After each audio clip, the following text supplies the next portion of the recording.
बच्चों, अभी हमने भारत में मिलने वाले जो अलग अलग प्रकार के वन हैं उन पर चर्चा की कि भारत में जो स्थलाकृति की भिन्नता हमें देखने को मिलती है, तो हर स्थलाकृति में हमें अलग अलग प्रकार की वनस्पतियां नज़र आती हैं।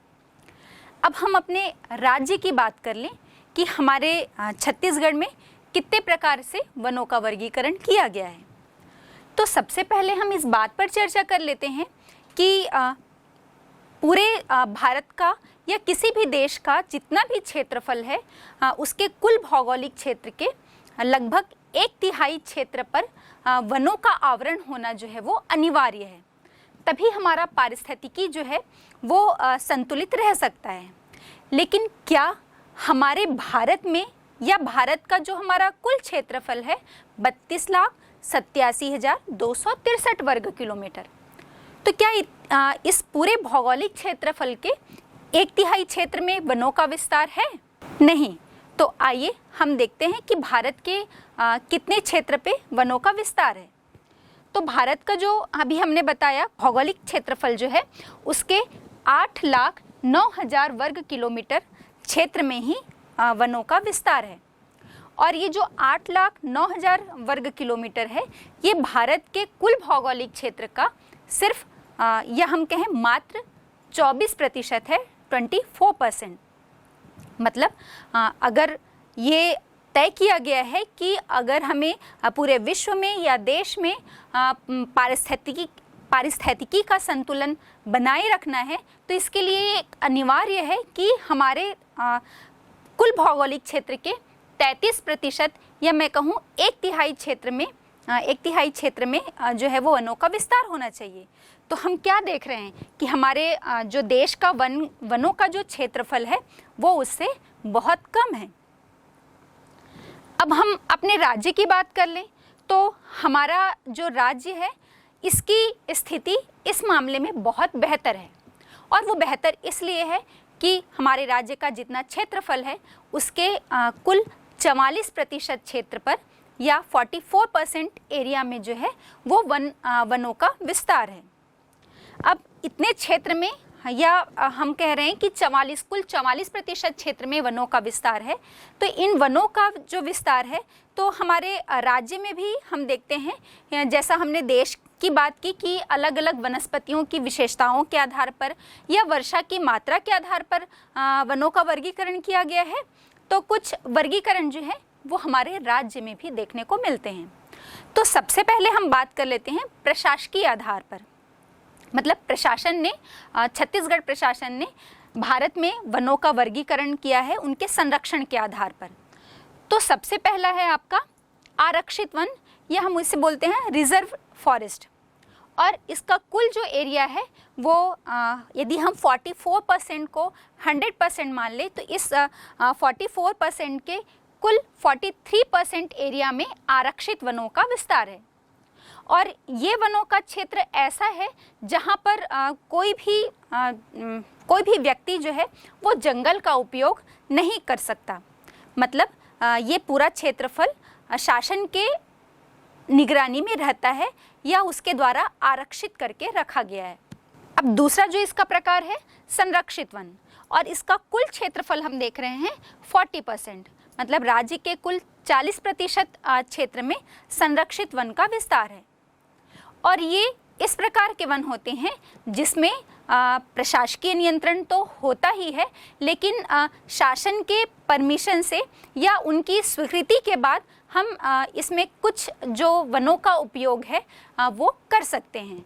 जैसे कि वहाँ पर से लोग जो हैं वो वनोपज एकत्र कर सकते हैं, कहीं पर चारागाह के लिए उस भूमि का प्रयोग किया जा सकता है, लेकिन ये पूरी तरह से प्रशासकीय निगरानी में किया जाता है और शासन के बिना परमिशन के हम इन वनों का उपयोग नहीं कर सकते। और इसी में तीसरा प्रकार जो है वो अवर्गीकृत वन का है। और इस अवर्गीकृत वन में हम देखते हैं कि इसका कुल जो क्षेत्रफल है वो 17% है। मतलब कुल जितना भी वनों का विस्तार है हमारे राज्य में उसके 17% क्षेत्र पे अवर्गीकृत वनों का विस्तार है। और ये किस प्रकार के वन हैं? तो हम देखते हैं ये ऐसे वन होते हैं जहाँ पर बिना किसी रोक टोक के कोई भी व्यक्ति जो है वो अपने पशुओं को चरा सकता है, लकड़ियों को काट सकता है या वनोपज एकत्र कर सकता है। मतलब किसी भी प्रकार से इसमें प्रशासकीय नियंत्रण नहीं होता और ना ही शासन की स्वीकृति की आवश्यकता होती है।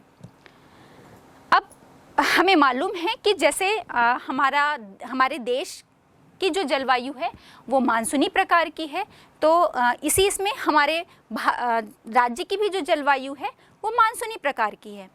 और हमारे राज्य की मानसूनी जलवायु होने के कारण हम यहाँ पर देखते हैं प्रमुख रूप से मानसूनी पतझड़ वन जो हैं उनका विस्तार है। यहाँ के वनों की जो क्वालिटी देखें या हम विशेषता की बात करें तो हम देखते हैं यहाँ पर मानसूनी पतझड़ वन जो हैं वो पाए जाते हैं।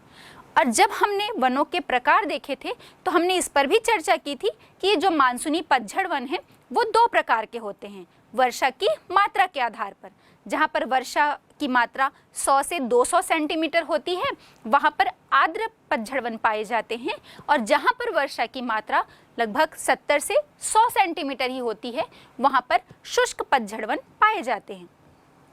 तो ये दोनों ही क्वालिटी के जो वनों का विस्तार है वो हमारे राज्य में मिलता है। तो इसमें हम देख लेते हैं जो जहाँ पर अधिक बारिश होती है, जैसे कि जशपुर है, सामरी पाट है, पूर्वी बघेलखंड का पठार है, और इसके साथ ही साथ दंडकारण्य में भी जो है वो आर्द्र मानसूनी पतझड़ वनों का विस्तार है। हम यहाँ पर देखते हैं कि ये पूरे क्षेत्र जो हैं, चाहे हम दक्षिण में चले जाएं तो बस्तर के दंडकारण्य पठार की बात करें या उत्तर में हम पूरे सरगुजा वन मंडल की बात करें, तो ये बहुत ज़्यादा वनस्पति आच्छादित क्षेत्र हैं और पहाड़ी एरिया हैं। और यहाँ पर हम देखते हैं कि बारिश की मात्रा, वर्षा की मात्रा भी अच्छी होती है, और इसी कारण से यहाँ पर हमें आर्द्र पतझड़ वन मिलते हैं। इसके बाद जो हमारे राज्य का मध्य का क्षेत्र है, जिसे हम छत्तीसगढ़ का मैदान कहते हैं, और इस छत्तीसगढ़ के मैदान के अतिरिक्त जो पश्चिमी क्षेत्र है वहाँ पर बारिश की मात्रा थोड़ी कम होती है, वो थोड़े शुष्क क्षेत्र हैं, तो इसलिए यहाँ पर मानसूनी शुष्क पतझड़ वन पाए जाते हैं। ये हमने देखा प्रशासकीय आधार पर जो वनों का वर्गीकरण किया गया है। अब वनों में जो जिस प्रकार की वनस्पतियां हमें देखने को मिलती हैं, तो उन वनस्पतियों की विशेषता के आधार पर भी वर्गीकरण किए गए हैं। कुल 4 प्रकार के वर्गीकरण है इसमें। पहला है साल वन, दूसरा सागौन वन, तीसरा बांस वन और चौथा है मिश्रित वन। इन वनों पर भी हम बात कर लेते हैं। तो पहला है साल वन। साल वनों की बात करें कि हमारा जो छत्तीसगढ़ का दक्षिण क्षेत्र है, मतलब बस्तर जो है, इसे साल वनों का द्वीप कहा जाता है। यहाँ पर बहुत अधिक मात्रा में साल वन जो हैं वो मिलते हैं, और यहाँ पर सर्वोत्तम किस्म का जो साल वृक्ष है वो हमें केशकाल घाटी में मिलता है। इसके बाद दूसरा है सागौन, जिसे टेक्टोना ग्रांडिस के नाम से भी जाना जाता है। और यदि हम अपने छत्तीसगढ़ में बात करें तो हम देखते हैं कि यहाँ पर सर्वोत्तम किस्म का जो सागौन है वो कवर्धा के चिल्फी घाटी में और साथ ही साथ नारायणपुर के कुरसेल घाटी में भी उत्तम किस्म के सागौन मिलते हैं। अब तीसरा इसमें प्रकार हम देखते हैं मिश्रित वन। मिश्रित वन जो है वो हमारे राज्य के कुल लगभग 43% क्षेत्र में इन वनों का विस्तार है, मिश्रित वनों का। और इन वनों में साल, सागौन ये वृक्ष तो मिलते ही हैं, इसके साथ ही साथ हम देखेंगे तेंदू है, महुआ है, बबूल है, इसके बाद इमली, ये सभी वृक्ष भी यहाँ पर प्रमुख रूप से मिलते हैं। चौथा जो प्रकार है वो बांस वनों का है, और हमारे राज्य के कुल 11% क्षेत्र में इन बांस वनों का विस्तार देखने को मिलता है। ये बांस वन जो हैं वो मिश्रित वनों के ही अंतर्गत आते हैं। और मुख्य रूप से यदि हम बात करें तो हमारे राज्य में नर बांस जो है वो प्रमुखता से पाया जाता है, और एक उत्तम कोटि का जो बांस है जिसे कटंग बांस कहा जाता है, ये पूरे सरगुजा वन मंडल में हमें मिलता है। साथ ही साथ हम देखें कि एक सर्वे के अनुसार हमारे छत्तीसगढ़ में कुल 9 प्रकार के बांस जो हैं वो पाए जाते हैं। इन वनों से हमारे राज्य को लगभग 42% राजस्व की प्राप्ति होती है। अब ये जो बांस शिल्पकला होती है, इसमें हम देखें तो हमारे राज्य के गरियाबंद जिले में जो कमार जनजाति मिलती है, ये जनजाति इस बांस शिल्पकला के लिए विशेष रूप से निपुण है। अब बांस से आप बहुत अच्छी तरह से ही परिचित होंगे और आपको पता होगा कि जिस कॉपी में आप लिखते हैं या जिस पेंसिल का आप प्रयोग करते हैं, इन सभी के लिए मतलब कागज के लिए और साथ ही साथ हम देखेंगे कागज के लिए, कागज बनाने के लिए तो बांस का प्रयोग किया ही जाता है और साथ ही साथ टोकरी है, चटाई है, ये सब बनाने के लिए भी प्रमुख रूप से बांस का ही प्रयोग जो है किया जाता है। बच्चों, हमने देखा कि हमारे राज्य में ये वनों के वर्गीकरण प्रशासकीय आधार पर और साथ ही साथ वहाँ पर पाई जाने वाली जो वनस्पति है तो उसकी विशेषता के आधार पर वनों का वर्गीकरण हमने देखा। बच्चों, आप बाघ और शेर से तो बहुत अच्छी तरह से परिचित होंगे। सामने आपको ये पिक्चर भी नज़र आ रहा होगा जिसमें आपको बाघ दिखाई दे रहा है और बाघ उसकी पहचान ये है कि उसके शरीर में काली और पीली धारियाँ बनी हुई हैं और वहीं शेर भी नज़र आ रहा है। शेर मतलब जिसके चेहरे पर आगे बालों के गुच्छे आपको नज़र आ रहे होंगे, तो काली पीली धारियों वाले बाघ कहलाते हैं और जिनके चेहरे पे आपको बालों के गुच्छे नज़र आ रहे हैं वो शेर है। और क्या आपको पता है कि हमारा भारत विश्व का एक अकेला ऐसा देश है जहाँ पर शेर और बाघ दोनों मिलते हैं। अब हम इनके प्राकृतिक वास की या आवास की बात करें कि हमारे भारत में ही प्राकृतिक रूप से इनका आवास कहाँ पर मिलता है, ये कहाँ पर रहते हैं, तो देखते हैं हम कि भारतीय जो शेर होते हैं उनका प्राकृतिक स्थल, वास स्थल यदि हम देखें तो ये गुजरात के गिर जंगल में है। यदि हम गुजरात चले जाएं और वहाँ पर गिर का जो जंगल है वहाँ चले जाएं तो आपको वहाँ पर भारतीय शेर जो हैं वो नज़र आएंगे। और अगर हम बाघ का प्राकृतिक वास स्थल देखें तो मध्य प्रदेश, छत्तीसगढ़ और पश्चिम बंगाल के जो सुंदरवन के डेल्टा और जो वन है वहाँ पर ये बाघ जो हैं वो नज़र आते हैं। और इन तीनों स्थानों के अलावा हम जब हिमालयन क्षेत्र में चले जाएं तो वहाँ पर भी ये बाघ नज़र आते हैं। अब हम देखते हैं बच्चों, जिस प्रकार से हमने वनस्पतियों का वर्गीकरण देखा और उसमें हमने देखा कि वहाँ पर जिस प्रकार की जलवायु मिलती है और जलवायु के अंतर्गत तापमान या वर्षा की हमने बात की थी, तो इसके आधार पर हमें वनस्पतियों के अलग अलग प्रकार देखे थे और उनकी क्वालिटियों में अंतर देखा था। ठीक उसी प्रकार जैसे मनुष्य भी हम जहाँ पर रहते हैं तो हम अपनी जलवायु के अकॉर्डिंग हमारा वहाँ पर रहन सहन, हमारा रंग, हमारे बालों का रंग या हमारी हाइट, ये सब कुछ डिपेंड करता है उस स्थान के जलवायु पर। तो वैसे ही जो जंगली जानवर होते हैं या जो पशु पक्षी होते हैं उनको भी प्रकृति ने जन्म दिया है और उनको एक प्राकृतिक वास स्थल दिया है।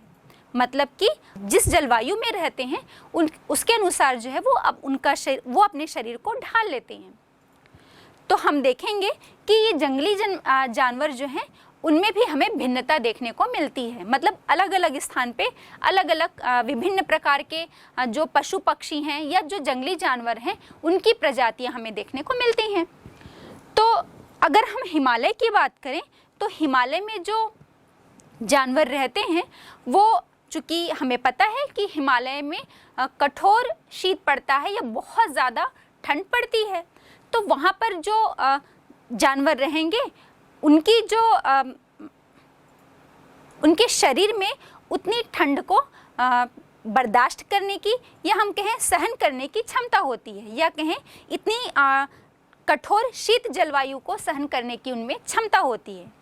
तो क्या जो हिमालयन क्षेत्र में, उसके ऊंचे पर्वतीय क्षेत्र में जो जानवर नज़र आते हैं हमें या जो जानवर मिलते हैं वहाँ पर जो निवास करते हैं, क्या वो हमें थार के रेगिस्तान में या थार के मरुस्थल में मिलेंगे? नहीं, वो इसलिए कि वहाँ पर की जलवायु जो है वो एकदम अलग है। जहाँ मरुस्थल में हमें बहुत अधिक गर्मी मिलेगी और हिमालय के पर्वतीय क्षेत्र में बहुत अधिक ठंड। तो ना तो ये ऊँट जो हैं वो हमें बहुत ज़्यादा जो है आपके पर्वतीय क्षेत्र में नज़र आएंगे, और ना ही यदि हम याक की बात कर लें या भेड़ों की बात कर लें तो वो हमें मरुस्थलों में नज़र आएंगे। तो जब हम हिमालय के पर्वतीय क्षेत्र में देख रहे हैं तो हमने बात की कि वो कठोर शीत को सहन करने की क्षमता रखते हैं, और जब हम लद्दाख चले जाएं तो हम देखते हैं कि लद्दाख की जो बर्फीली चोटियां हैं या बर्फीली ऊंचाइयों वाले जो क्षेत्र होते हैं वहाँ पर हमें याक नज़र आता है। अगर हम जलाशय के क्षेत्र में चले जाएं, मतलब चाहे वो नदियाँ हों, झील हों या कोई भी समुद्री क्षेत्र, तो वहाँ पर हमें देखेंगे कि बहुत सारे जो समुद्री जीव हैं या समुद्रों में रहने वाले प्राणी या जलों में रहने वाले जो प्राणी हैं वो नज़र आते हैं। उनमें प्रमुख रूप से कछुए हैं, मगरमच्छ है और घड़ियाल। बच्चों, इसी संदर्भ में आपको एक बात और पता होनी चाहिए, घड़ियाल जो है वो मगरमच्छ की प्रजाति का ही एक जीव है, एक प्राणी है, और ये एक ऐसा प्राणी है जो पूरे विश्व में अकेले भारत में ही मिलता है। अब हम देखते हैं कि हमने अलग अलग प्रजातियों की बात कर ली, चाहे वो वनस्पति के क्षेत्र में हो या वनस्पति के संदर्भ में हो या फिर प्राणी के संदर्भ में या जीव जंतु, और हमने देखा कि इसके अलावा अलग अलग प्रकार के जो पशु पक्षी हैं, पक्षियों की भी अलग अलग प्रजातियां हमारे भारत में देखने को मिलती हैं।